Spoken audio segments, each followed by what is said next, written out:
दोस्तों नमस्कार, सभी का स्वागत है प्रवचन डिजिटल पर। जिस प्रकार लगातार आयोग में जो भर्ती धांधली का आरोप लग रहे हैं, उसके चलते आप ये देखिएगा सचिवालय के बाहर मैं खड़ा हूं और सचिवालय के बाहर आप देख रहे होंगे तमाम भीड़ आपको नजर आएगी। ये कांग्रेस और जो बेरोजगार संघ है, एक मिला जुला कूच इसको मानेंगे। जो आज जो बेरोजगार जो आरोप लगा रहे हैं, लगातार जो वीडियो और बीपीडी जो भर्ती है उसको लेकर जो लगातार आरोप लग रहे हैं, उसको लेकर आज हम लोग सचिवालय में पहुंचे हैं। क्या कुछ मांग है, क्योंकि आप देख रहे होंगे कि लगातार हम लोग आवाज भी उठा रहे हैं और आप देख रहे होंगे जो बैनर पोस्टरों में लिखा हुआ है कि परीक्षा का वार्षिक कैलेंडर जारी करो, वीडियो बीपीडीओ भर्ती का विवादों में हो रही भर्तियों की सीबीआई जांच करो। तो ये सब तमाम बेरोजगार लोग हैं जो आयोग जो धांधली वगैरह जो हो रही है, जो आरोप लगाए जा रहे हैं आयोग से। और भुवन कापड़ी जी भी हमारे साथ मौजूद हैं। विधानसभा में आवाज भी उठाई थी भुवन कापड़ी जी ने, जो वीडियो और वीपीडीओ का जो मुद्दा है। सर, आज कूच किया है, विधानसभा में भी आवाज उठाई थी, तो क्या कुछ निष्कर्ष निकला वहां से? देखिए, हमने महामहिम राज्यपाल जी को डीएम के माध्यम से ज्ञापन भेजा हुआ है, जिसमें हमने इन सभी भर्तियों की अधीनस्थ सेवा चयन आयोग जो भर्ती करा रहा है उनके सीबीआई मांग की जांच की मांग करी है। नॉर्मलाइजेशन को खत्म करने की मांग करी है, उसे एग्जाम से खत्म किया जाए, हर एग्जाम को एक पाली में करा जाए, इसकी मांग करी है। जो सिंचाई विभाग जो जेई की भर्ती है उसमें सिंचाई विभाग के 228 पदों को शामिल किया जाए, इसको किया है। जो है कि सारी वो मांगे जो उत्तराखंड के युवाओं की भर्ती प्रक्रिया में ईमानदारी से हों, उसके लिए हमने आज मांग पत्र सरकार को दिया, राज्यपाल को दिया है। आप देखिए, उत्तराखंड अधीनस्थ सेवा चयन आयोग भ्रष्टाचार का अड्डा, जिसे सरकार का पूरा संरक्षण है। सारे तथ्यों के साथ, सबूतों के साथ बात रखने के बाद भी उनके खिलाफ कोई कार्रवाई नहीं होती, सरकार की तरफ से कोई टिप्पणी नहीं आती। आज आप देखिए, पुलिस की भर्ती जो जिलेवार होती थी, हर जिले को सीटें बढ़ती थी और वहीं का युवा रोजगार लगता था, आज उसे प्रदेश में कर दिया, क्योंकि इन्होंने उसकी भी बोली लगा ली है।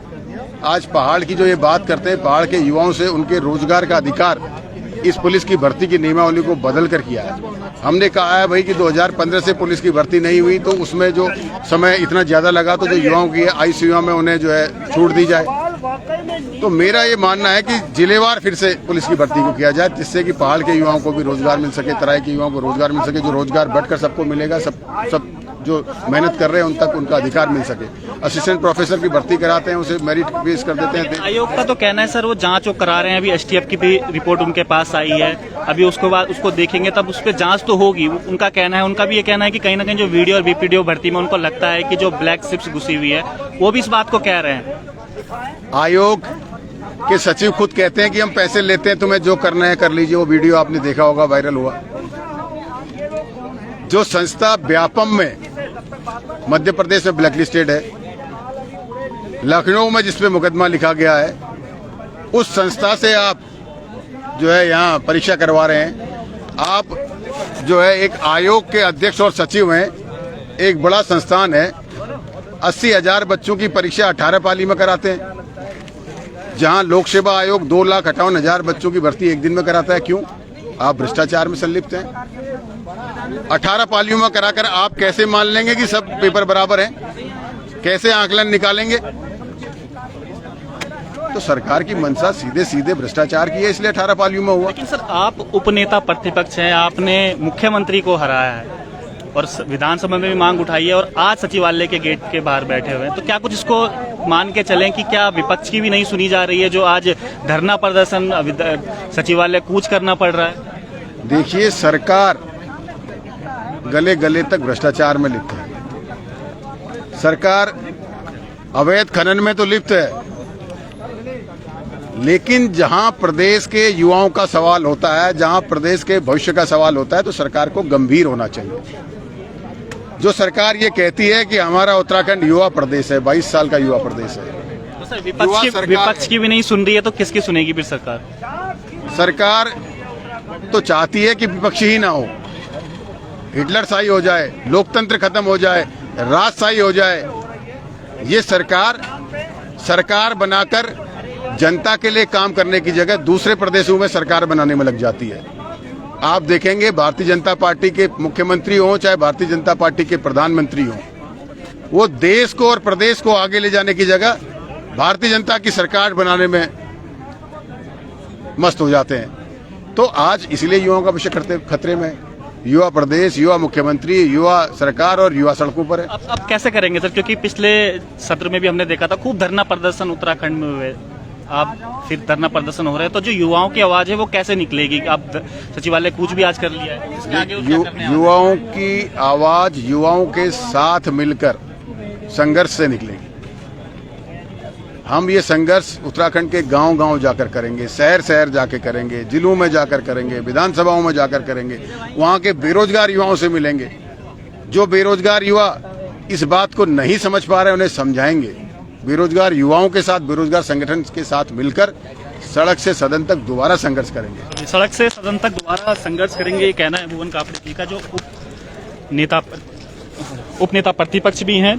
और अब जो बेरोजगार संघ के जो अध्यक्ष हैं वो भी यहाँ पर आज कूच में बैठे हुए हैं, उनसे भी पूछते हैं, क्योंकि तमाम आप निगरानी रखे हुए हैं बॉबी भाई। और आज वीडियो बीपीडीओ भर्ती को लेकर एक अपडेट भी था कि एसटीएफ की जो पहली रिपोर्ट थी वो भी आ गई, उसके बाद आज सचिवालय कूच करना पड़ गया। देखिए, सचिवालय कूच करने की भी मजबूरी है, क्योंकि इतने लंबा समय एसटीएफ की जांच को हो गया, वो कह रहे हैं प्रारंभिक जांच आ गई है। तो अगर प्रारंभिक जांच आ गई है तो आप उस जांच को पब्लिश करिए, आप सबके सामने उस जांच को लाए कि जांच में निकला क्या है, क्योंकि भ्रष्टाचार तो बहुत बड़े पैमाने पर इस भर्ती में हुआ है। क्योंकि उसके पास उस भ्रष्टाचार के जो तथ्य हैं वो हमारे पास हैं, और ऐसे ऐसे तथ्य हैं कि अगर मुख्यमंत्री एक बार सामने टेबल टॉकिंग करें ना, बैठ के अगर बोले कि क्या है, हम अगर मुख्यमंत्री जी को बताएंगे कि ये है और ये इसके सबूत हैं, तो जाके मुख्यमंत्री के भी पैरों तले जमीन खिसक जाएगी। इतना बड़ा भ्रष्टाचार हुआ है, और ये भ्रष्टाचार कोई पहली बार नहीं है। भ्रष्टाचार लगातार सभी भर्तियों में होता आ रहा है। और भुवन कापड़ी जी ने विधानसभा के अंदर जिस प्रकार से बेरोजगारों की आवाज को बुलंद किया था, उन मांगों को लेकर आज बेरोजगार संघ ने भी भुवन कापड़ी जी के सचिवालय जो कूच था उसको समर्थन दिया है, और इसलिए भी समर्थन दिया कि जितनी भी भर्तियों में गड़बड़ियां हो रही है उनकी एक बार सीबीआई जांच करवा लीजिए। अगर आप प्रदेश के अंदर पारदर्शी रूप से ये चयन प्रक्रिया को चाहते हैं, सरकार बात करने के लिए तैयार नहीं है, क्योंकि हमारे सामने ही आपने कई सबूत जो आयोग के अध्यक्ष है उसको भी दिए थे, और मुख्यमंत्री से भी मिले थे आप लोग, तो उसका कोई बात का कोई हल नहीं निकला। नहीं, मुख्यमंत्री जी का तो आप ये देख लीजिए, 4 महीने आज होने को 4 महीने हो गया है, और अभी तक मुख्यमंत्री जी का कोई बयान ना आना अपने आप दर्शाता कि मुख्यमंत्री जी भी भ्रष्टाचारियों को मौन समर्थन दिए हुए हैं, जो कि बहुत ही गलत बात है। और अगर मुख्यमंत्री नहीं सुनता तो हमारे पास और भी रास्ते हैं। माननीय न्यायालय से हम अपेक्षा करेंगे कि माननीय न्यायालय हमारे साथ न्याय करे। हाई कोर्ट है, नहीं माने तो सुप्रीम कोर्ट भी है, क्योंकि हमारे पास साक्ष्य हैं। हम उन साक्ष्यों के आधार पर लड़ेंगे, और भगवान से भी ये दुआ करते हैं कि अभी जो हमारे पास साक्ष्य है, अगर मुख्यमंत्री कोई हल उस पर नहीं निकालते हैं तो न्यायालय से एक ऐसा हल निकलना है, जैसे त्रिवेंद्र रावत को बीच में इस्तीफा देना पड़ेगा, धामी जी को भी इस्तीफा देना पड़ेगा। ये लिख के आप ले लो, 5 साल नहीं टिक पाएंगे, क्योंकि त्रिवेंद्र सिंह के खिलाफ जब सीबीआई जांच के आदेश हुए ना, तभी जाके उन्होंने त्रिवेंद्र रावत को हटाया गया।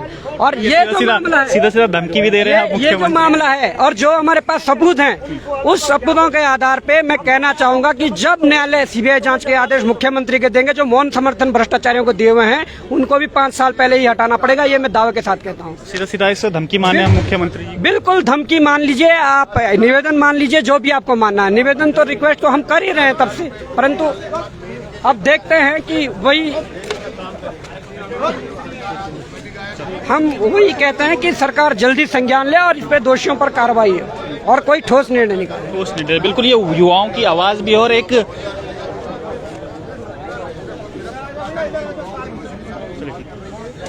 तो आप ये देखिएगा, तमाम जो मुद्दे हैं बेरोजगार संघ की तरफ से, और जो आगे भाई साहब थोड़ा सा 1 सेकंड हटना, युवाओं की तरफ से और कांग्रेस की तरफ से उठाए जा रहे हैं। नॉर्मलाइजेशन की मांग उठ रही है, परीक्षाओं में वार्षिक कैलेंडर जारी करने की मांग उठ रही है, आगामी परीक्षा में एक पाली में संपन्न करने की मांग उठ रही है। इसके साथ साथ विभाग में कनिष्ठ अभियंता के जो 228 पदों में संयुक्त कनिष्ठ अभियंता भर्ती परीक्षा 2021 को जुड़वाने हेतु सचिवालय घेराव आज इन्होंने किया हुआ है। तो इनसे भी जानते हैं क्या कुछ मामला है ये कनिष्ठ सहायक, क्या है भाई सब मामला कनिष्ठ सहायक का? सर ये इसका नवंबर 2021 में इसका विज्ञापन निकला था लोकसभा आयोग से, लेकिन आयोग ने कुछ दिन पूर्व इसका त्रुटि देकर इसको हटा दिया था। तो उसके बाद हम अन्य मंत्री से मिले थे इसमें, महाराज जी से, और उसके बाद उन्होंने कहा कि इसको ऐड कर देंगे, लेकिन इसका मई में पेपर हो चुका है और 3 या 4 महीने से हम इधर उधर भटकी रहे, लेकिन अभी तक कोई इसमें कार्रवाई हो नहीं रही है। माननीय मुख्यमंत्री जी को हम 3 या 4 बार उसमें कह रहे थे कि कई विधायकों से भी आपने हस्ताक्षर करा लिए। 40 विधायकों से हमने लेटर पैड लिखवा दिए हैं, मंत्रियों से भी लिखवा दिए हैं, लेकिन कोई मामला अभी तक कुछ मामला वहीं का वहीं बना हुआ है। जिसका विधायकों से भी लिखवा लिया, उसके बाद भी कोई काम नहीं हो रहा है। काम नहीं हो रहा सर। सीएम साहब से भी हम 3 या 4 बार चंपावत चुनाव में मिले, या आपका 15 दिन पहले भी मिले, लेकिन वही हमें मिल रहा है कि हो जाएगा हो जाएगा। आश्वासन पे आश्वासन मिल रहा है और उत्तराखंड का यही दुर्भाग्य है, आश्वासन बहुत मिलते हैं। आप ये देखिएगा कि यूं ही उत्तराखंड को धरना प्रदेश नहीं कहा जाता। इससे पिछली सरकार में भी आपने देखा होगा कि कितने धरने उत्तराखंड में हुए थे। आप आए दिन आप सचिवालय घेराव, मुख्यमंत्री आवास घेराव, विधानसभा घेराव आपको देखने को मिलता था। अब सोचा था कि नई सरकार आई है, नई सरकार में शायद देखने को नहीं मिलेगा, लेकिन सेम वही सिचुएशन है। जो बेरोजगार हैं वो आज दोबारा से सड़कों पर। आखिर इनको इंसाफ कैसे मिलेगा? और कुछ लोग साथ ज्ञापन देने के लिए आए हैं, उनसे भी हम लोग बातें करेंगे अभी थोड़ा।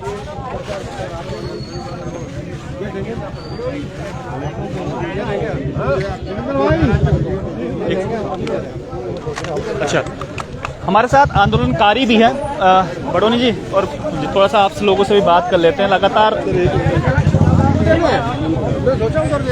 अच्छा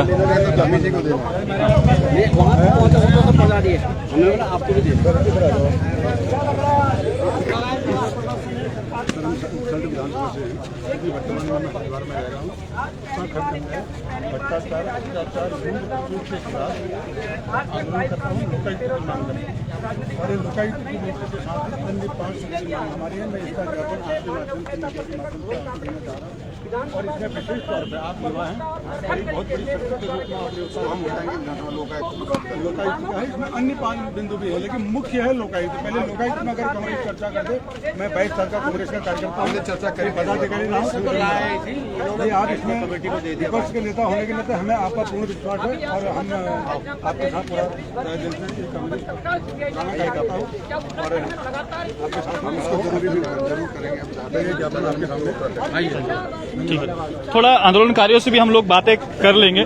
सुमन बडोनी जी और परमन बलोदी हमारे साथ है। आपको याद होगा कि लगातार हम लोगों ने जिस समय लोकायुक्त की मांग कर रहे थे, लोकायुक्त की मांग को आपको दिखाया था, किस प्रकार से बैठे रहे थे, धरना प्रदर्शन कर रहे थे, लेकिन अभी तक वो मांग पूरी नहीं हुई। 2017 में जिस समय घोषणा पत्र जारी हुआ था, तो घोषणा पत्र में लिखा था कि 100 दिन के अंदर लोकायुक्त जारी करेंगे। अभी 2022 चल रहा है, आप खुद ही सोचिएगा कि क्या कुछ सरकार करना चाहती है और जमीन पर क्या कुछ उसका निष्कर्ष निकलता है। बलोदी जी, क्या कुछ है बडोनी जी?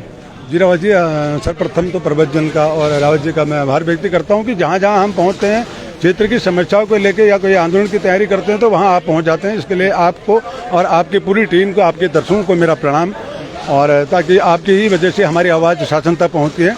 और दूसरा, आज हमारा तो मुख्य यहाँ पे है कि हम उत्तराखंड के सारे विधायक, चाहे कांग्रेस के या बीजेपी के, उनको ढूंढ रहे हैं। जो जहां मिल रहा है उसके लिए हम फिर ज्ञापन दे रहे हैं कि भाई देखो, चाहे कांग्रेस भी उठा रही है मुखर होकर आवाज, क्योंकि कांग्रेस ने साथ दिया आपकी आवाज का। अभी कांग्रेस जो है इस समय, कांग्रेस ये बार अभी समझ में हमारी ये नहीं आ रही कि इसी तरीके से जैसे आज आंदोलन किया, मुझे तो ये लग रहा है कि अगर जिस प्रकार से यहाँ पर आज कांग्रेस ने अपना एक धरना प्रदर्शन किया था, आज कांग्रेस के जितने विधायक थे, जितने उत्तराखंड के, चाहे 19 विधायक, 19 विधायकों को यहाँ पर होना चाहिए था, और उनका नहीं होने का कारण हम तो आए यहाँ पर के सारे मिलेंगे और हम ये बात रखेंगे कि देखो, हम तो उत्तराखंड राज्य आंदोलनकारी हैं। ठीक है, 2017 में भारतीय जनता पार्टी ने कहा था कि हमारी सरकार आएगी तो हम लोकायुक्त की नियुक्ति करेंगे, लेकिन जब आज दूसरा कार्यकाल भी भारतीय जनता पार्टी का आ गया है, लोकायुक्त की नियुक्ति नहीं हुई है, तो उम्मीद करते हैं जल्द से जल्द लोकायुक्त की नियुक्ति हो जाए, क्योंकि काफी समय से आप लोग लगातार संघर्ष कर रहे हैं। हम ये कह रहे हैं कि अगर 15 अगस्त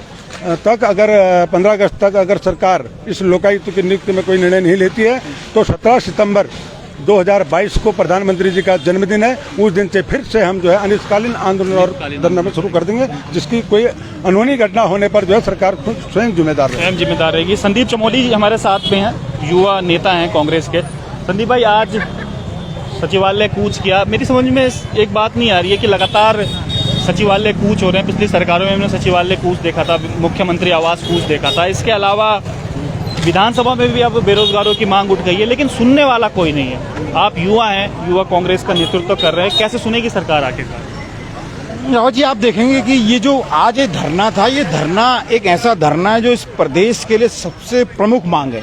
पर्वतीय राज्यों में बेरोजगारी में हमारा प्रदेश सबसे नंबर 1 पे, और सबसे बड़ी दुर्भाग्य की बात है कि उस प्रदेश का मुखिया स्वयं एक युवा मुख्यमंत्री होने का दम भरता है।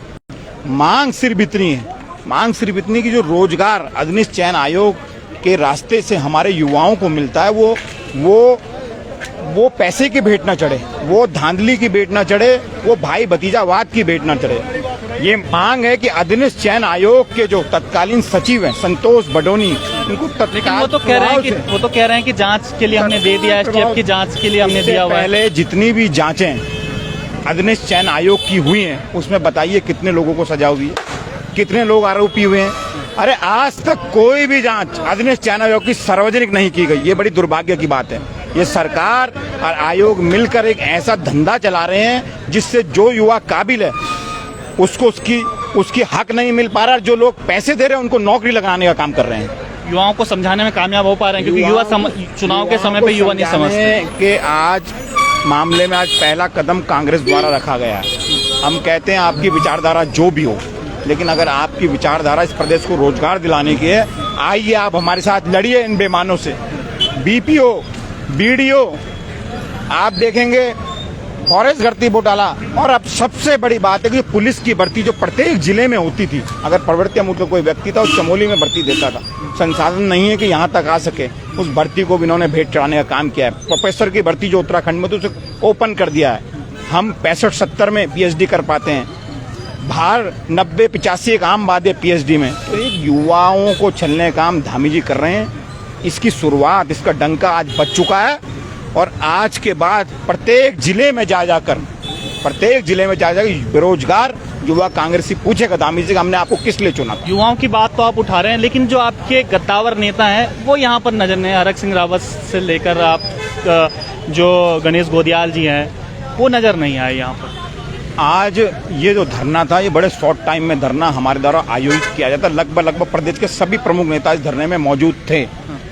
जल्दी बड़ी कार्य योजना के साथ प्रदेश के सभी युवाओं को और युवा कांग्रेसियों को और वरिष्ठ कांग्रेसियों को जमा कर हम मुख्यमंत्री आवास गिराव का आह्वान करेंगे, जिसमें हमारे प्रदेश का हर नेता, हर कार्यकर्ता मौजूद होगा। बहुत बहुत धन्यवाद बात करने के लिए। तो ये आपने देखा कि लगातार आज सचिवालय जो बेरोजगार जी हैं